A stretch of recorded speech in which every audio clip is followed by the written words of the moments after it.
నమస్తే, welcome to Leo news. మన ముందు సీనియర్ జర్నలిస్ట్ సత్యమూర్తి గారు ఉన్నారు, ఆయనతో మాట్లాడదాం. నమస్కారం సార్. నమస్కారం అండి. సార్, ఆంధ్రప్రదేశ్లో భారీ ఎత్తున దేశవ్యాప్తంగా కూడా చర్చించుకునే విధంగా లిక్కర్ స్కామ్ జరిగింది అని చెప్పి వార్తలు వస్తూ ఉన్నాయి. అసలు లిక్కర్ స్కామ్ ఏ విధంగా జరిగిందంటారు? దీంట్లో అప్పటి ప్రభుత్వం ఇన్వాల్వ్మెంట్ ఏంటంటారు? మీ అనాలిసిస్ ఏంటి దీని మీద? ఇది ఒక చాలా విచిత్రమైన కుంభకోణం. ఇప్పుడు మనందరికీ ఢిల్లీ లిక్కర్ స్కామ్ తెలుసు కదా.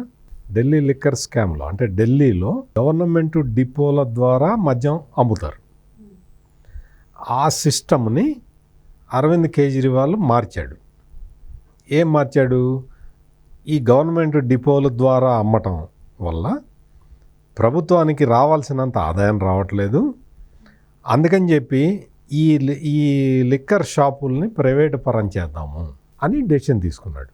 ఇక్కడ జగన్మోహన్ రెడ్డి ఏం చేశాడంటే, ఆంధ్రప్రదేశ్లో లిక్కర్ షాపులన్నీ ప్రైవేట్ షాపులు ఉంటాయి.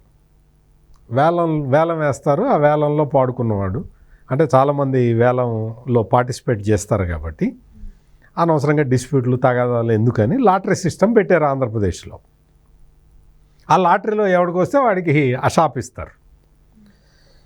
ఈ వ్యవస్థని జగన్మోహన్ రెడ్డి ఢిల్లీ వ్యవస్థకి రివర్స్ చేశాడు. అంటే ఢిల్లీ వ్యవస్థ రివర్స్ చేసింది కదా, ఈయన ఢిల్లీ వ్యవస్థని ఫాలో అయ్యాడు. అంటే ఈ మద్యం షాపులన్నీ కూడా ప్రభుత్వమే నడిపేలాగా తీసుకున్నాడు. మరి కేజ్రీవాల్కి ఇంత తెలివితేటలు జగన్మోహన్ రెడ్డికి ఉన్న తెలివితేటలు లేవు కదా. జగన్మోహన్ రెడ్డి మరి అట్లెందుకు చేసి ఇప్పుడు ఏం చెప్తున్నాడంటే, చూడండి, ప్రభుత్వమే మద్యం అమ్మితే అది కుంభకోణంట, ప్రైవేట్ షాపులు అమ్మితే అది కుంభకోణం కాదట అంటుంటాడు ఈ జగన్మోహన్ రెడ్డి. ఎప్పుడు ప్రెస్ కాన్ఫరెన్స్ పెట్టినా అదే చెప్తుంటాడు. ఇక్కడ జరిగిన విషయం ఏంటి అంటే, ఈ షాపులు ప్రైవేటు వాడు నడిపే షాపులన్నీ కూడా గవర్నమెంట్ తీసేసుకుంది కదా. ఈ గవర్నమెంట్కి ఆ షాపులన్నీ తీసేసుకొని జగన్మోహన్ రెడ్డి ఏం చేశాడంటే, ఓ 10th క్లాసు ఫెయిల్ అయినవాడు, ఇంటర్మీడియట్ ఫెయిల్ అయినవాడు వైసీపీ కార్యకర్తలని ఎతికి అందులో కూర్చోబెట్టాడు. అందులో కూర్చోబెట్టి మొత్తం యువతల పోని అంతవరకు ఏదైనా డిమాండ్ ఉన్న మద్యం సరఫరా చేసినట్టయితే మనం కూడా ఏముంది ప్రైవేట్ వాడు అమ్మే బదులు గవర్నమెంట్ అమ్మింది అని సర్దుకునేవాళ్ళం. కుంభకోణం కూడా జరగటానికి ఆస్కారం ఉండేది కాదు. నేను చెప్పేది మీరు క్లియర్గా అర్థం చేసుకోండి. ఢిల్లీలో ఉన్న పాత సిస్టమ్ అని అదే సిస్టమ్ని తెచ్చి పెడదాము అనుకున్నా కానీ కుంభకోణం జరగటానికి ఆస్కారం ఉండేది కాదు. ప్రైవేట్ షాపులు అమ్మేవాళ్ళు గవర్నమెంట్ షాప్ అమ్ముతుంది, ఏముంది అందులో, నో ప్రాబ్లం. కానీ ఇక్కడ జగన్మోహన్ రెడ్డి ఏం చేశాడు అంటే, ఈ ప్రభుత్వ దుకాణాల ద్వారా మద్యం అమ్మించాలన్న ఆలోచనకి బీజం పడ్డది ఎక్కడ అంటే, అందులో మనం ఎట్లా డబ్బులు కొట్టేయాలా అన్న ఆలోచనతోటి అది పెట్టాడు. మరి డబ్బులు ఎట్లా కొట్టేయాలి? డబ్బులు ఎట్లా కొట్టాలి అంటే, మద్యం తయారు చేసే డిస్టిలరీలు, బ్రూవరీస్ ఉంటాయి. బీరు తయారు చేస్తాయి, విస్కీ తయారు చేస్తాయి, ఇంకే బ్రాందీ అన్నీ తయారు చేసే ఉంటాయి. ఈ కంపెనీలు ఏవైతే ఆంధ్రప్రదేశ్లో ఉన్నాయో వాటిని స్వాధీనం చేసుకున్నాడు. కొంతమందిని బెదిరించాడు, కొంతమందిని లొంగ తీసుకున్నాడు. ఈ కంపెనీలని తయారు చేశాడు, స్వాధీనం చేసుకొని పెట్టుకున్నాడు. తయారీ కంపెనీలని స్వాధీనంలో పెట్టుకున్నాడు.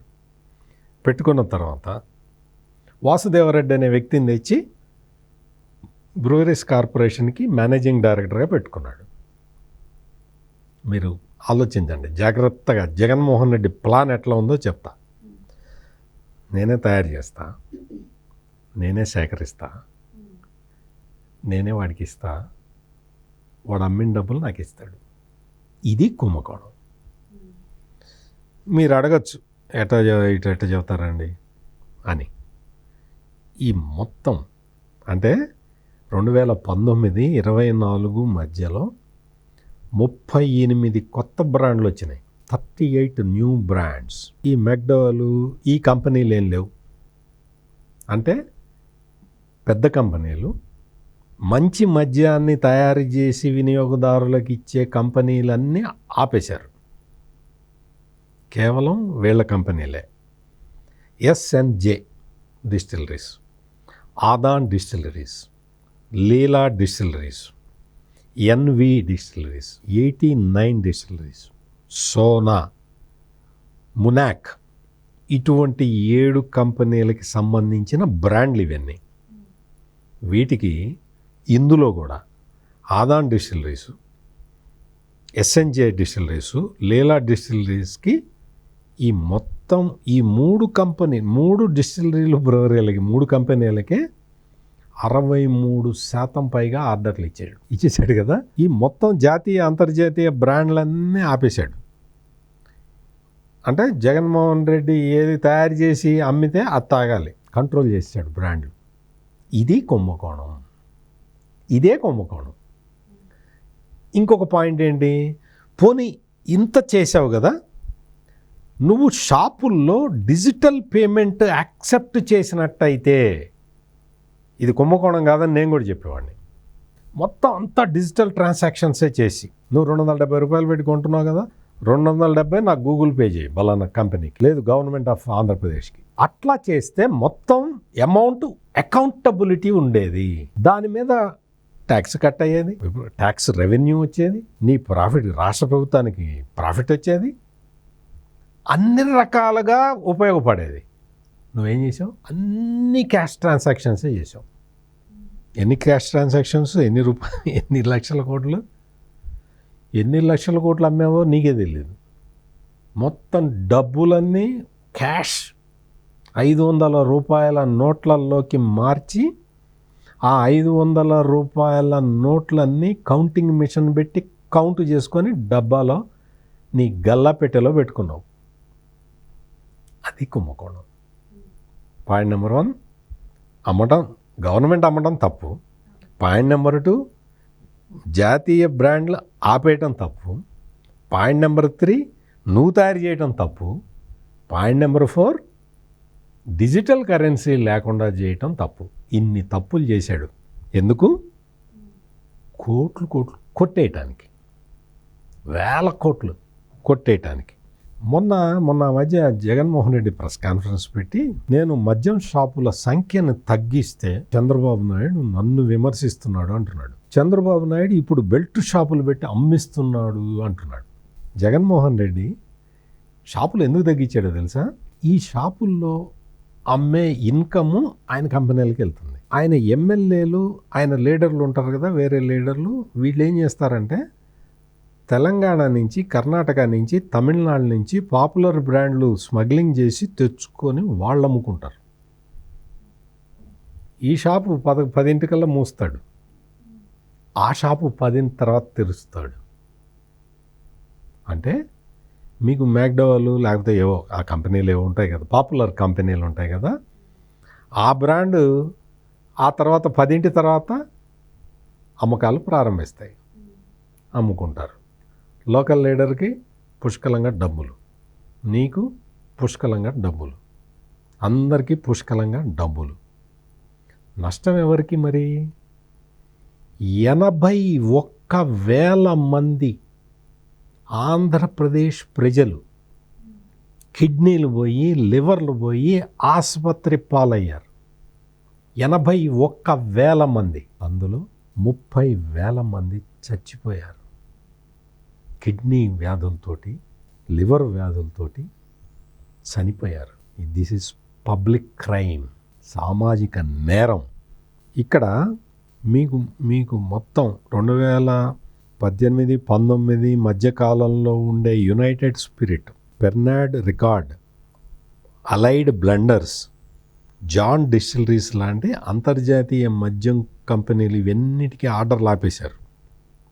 వీటన్నిటికీ ఆర్డర్లు ఆపేసి ఈ లోకల్ స్పిరిట్ కలిపిన మద్యం తయారు చేసిన వాటికి సిరి స్ట్రీట్ ఫైన్ విస్కీ 180 ml ధర 110 రూపాయలు ఉండేది 170 రూపాయలకి పెంచారు. అరిస్టోక్రాట్ విస్కీ 130 రూపాయలు ఉండే ధర 270 రూపాయలకి పెంచారు. మ్యాక్డోవెల్స్ విస్కీ ధర 160 నుంచి 360కి పెంచారు. పెంచేసిన తర్వాత ఈ బ్రాండ్లు నేను చెప్పాను కదా, వీటికి రేట్లు విపరీతంగా పెంచేసి వాటి సేల్స్ని తగ్గించేసి వాటిని మార్కెట్ నుంచి తీసేశారు. ఈ పాపులర్ బ్రాండ్స్ విస్కీలు విపరీతంగా రేట్లు పెంచేసి మార్కెట్ నుంచి తీసేశారు. అంత పెట్టి కొనలేడు కదా తాగేవాడు. చూసారా మీ బ్రాండ్లు ఎవరు కొంటలేదు అని చెప్పి ఆ కంపెనీలకి చెప్పి అవన్నీ ఆపేశాడు. మామూలుగా అసలు 2018, 2019లో ఆఫీసర్స్ చాయిస్ అనే ఒక బ్రాండు 35 లక్షలకి పైగా కేసుల్ని సరఫరా చేస్తే 23-24కి వచ్చేటప్పటికి 5 లక్షల కేసులకి పడిపోయింది. పాపులర్ బ్రాండ్ ఆఫీసర్ చాయిస్ అనేది అది లేదు. అంటే ఇట్లా మొత్తం పాపులర్ బ్రాండ్స్ అన్నీ ఆపేయించి మన సొంత బ్రాండ్లు మనం అవైలబుల్గా చేసాం. ఇట్లా చేసి మొత్తం కొట్టేయటమే. 2014, 2019 మధ్యకాలంలో తెలంగాణ ఏపీ మధ్య రెవెన్యూ లోటు కేవలం 4,186 కోట్లు ఉన్నది. 2019-24 నాటికి ఆ రెవెన్యూ లోటు 10 రెట్లు పెరిగింది. 42,762 కోట్లకి చేరింది. అంటే ఎందుకు అంటే ఈ మద్యం మీద ఆదాయం మొత్తం పక్కకి వెళ్ళిపోయింది. అందుకని రెవెన్యూ లోటు ఏర్పడ్డది రాష్ట్రానికి. నువ్వు అవునన్నా కాదన్నా, నువ్వు ఎన్ని నీతులు చెప్పినా ఈ మద్యం ఆదాయం మీదే ప్రభుత్వాలు నడిచేది. ఒక ఆంధ్రప్రదేశే కాదు, ఎక్కువ రావాలి కదా. మరి ఎందుకు ఎక్కువ రాలి అంటే నువ్వు కుంభకోణం చేసావు కాబట్టి ఎక్కువ రాలేదు. నీకు ఒక్క పారామీటర్ కాదు, మొత్తం అన్ని పారామీటర్లలో కూడా ఇంకొక పారామీటర్ చెప్తా. మొత్తం 2019-24 మధ్యకాలంలో ఆంధ్రప్రదేశ్ మొత్తం ఎంత అంటే 18,690 కోట్ల రూపాయల ఆదాయం కోల్పోయింది. తెలంగాణకి ఎక్కువ వచ్చింది. ఈ విధంగా అంటే మీకు ఒక్కటి కాదు, 2 కాదు. తెలంగాణ నుంచి స్మగ్లింగ్ చేసే సరుకు పెరిగిపోయింది. ఆంధ్రాలో ప్రొడ్యూస్ చేసేది జగన్మోహన్ రెడ్డికి సంబంధించిన కంపెనీలు. ఆంధ్రప్రదేశ్ రాష్ట్రానికి రెవెన్యూ తగ్గింది. ఈ ఆదాయం అంతా పర్సనల్ అకౌంట్స్కి వెళ్ళిపోయింది. అంటే ఎన్ని కుంభకోణాలు ఇందులో ఉన్నాయో చూడండి, ఒక్కసారి ఆలోచించండి. అసలు ఇంత ఆర్గనైజ్డ్ క్రైమ్ని ఇంకెవరన్నా చేయగలుగుతారా? మొత్తం వ్యవస్థ మొత్తాన్ని తన గుప్పెటిలో పెట్టుకొని ఒక క్రిమినల్ లాగా ఆలోచిస్తే తప్ప, అంటే మీరు మామూలుగా ఆలోచించండి. మామూలుగా చిన్న విషయం చెప్తాను. ఎవరైనా సరే ఒక ప్రైవేట్ వ్యక్తి ఇంత రాష్ట్రంలో ఇంత క్యాష్ కలెక్షన్ చేసి ఆ క్యాష్ మొత్తాన్ని ఒక 10 ప్యాకెట్లకి చేర్చి ఆ 10 ప్యాకెట్ల నుంచి ఒక 4 మనుషులకి చేర్చి ఆ 4 మనుషులు ఒక మనిషికి చేర్చే యంత్రాంగాన్ని పెట్టగలుగుతాడా? ప్రభుత్వంతో అప్పుడున్న ముఖ్యమంత్రితోటి సంబంధం లేకుండా ఇంత వ్యవస్థని పెట్టగలుగుతాడా? ఇప్పుడు ఈ రోజున ముఖ్యమంత్రి కార్యాలయంలో పనిచేసిన ఐఏఎస్ ఆఫీసర్ చెయ్యి కూడా ఇందులో ఉంది అని తెలిసిన తర్వాత మొత్తం రాష్ట్ర ప్రజలందరూ సిగ్గుపడుతున్నారు. ఒక వైసీపీ నుంచి పేమెంట్ అందుకునే వాళ్ళు తప్ప. ఇంకొక వ్యక్తి గోవిందప్ప బాలాజీ అనే వ్యక్తి భారతీ సిమెంట్కి డైరెక్టర్. భారతీ సిమెంట్స్ డైరెక్టరు ఈ డబ్బులు వసూలు చేసి ఎవరికి ఇస్తాడు? మీకు నాకు ఇస్తాడా? ఎవరికి ఇస్తాడు? ఆ కంపెనీ ప్రొపరైటర్ ఎవరుంటే వాళ్ళకి ఇస్తాడు. ముఖ్యమంత్రి కార్యాలయంలో కూర్చున్న ఒక ఐఏఎస్ ఆఫీసరు ఈ డబ్బులన్నీ వసూలు చేసి ఎవరికి ఇస్తాడు? మీకు నాకు ఇస్తాడా? ముఖ్యమంత్రికి ఇస్తాడు. ఇది జరిగింది. దీనికి సంబంధించి మొత్తం అన్ని సాక్ష్యాలు, ఆధారాలు అన్నీ సిట్ దగ్గరికి వచ్చినాయి. చాలామంది కొంతమంది విమర్శిస్తున్నారు. అంటే ఇంకా యాక్షన్ ఎక్కడ వస్తారు, ఉండండి. మనీ ట్రయల్ని ఎస్టాబ్లిష్ చేయటం అంత సులభం కాదు. అటువంటి కష్టసాధ్యమైన పనిని ఆంధ్రప్రదేశ్ పోలీసులు చాలా సెన్సిటివ్గా డీల్ చేసి ఒక్కొక్కడిని పట్టుకుంటూ ఉన్నారు. వాడు చెప్పే విషయాలు, వాడు చెప్పే లింకులు తీసుకొని ఇంకొకరిని పట్టుకుంటున్నారు. అట్లా ఈ రోజుకి భారతీ సిమెంట్ వరకు చేరింది, సీఎం ఆఫీస్ వరకు చేరింది.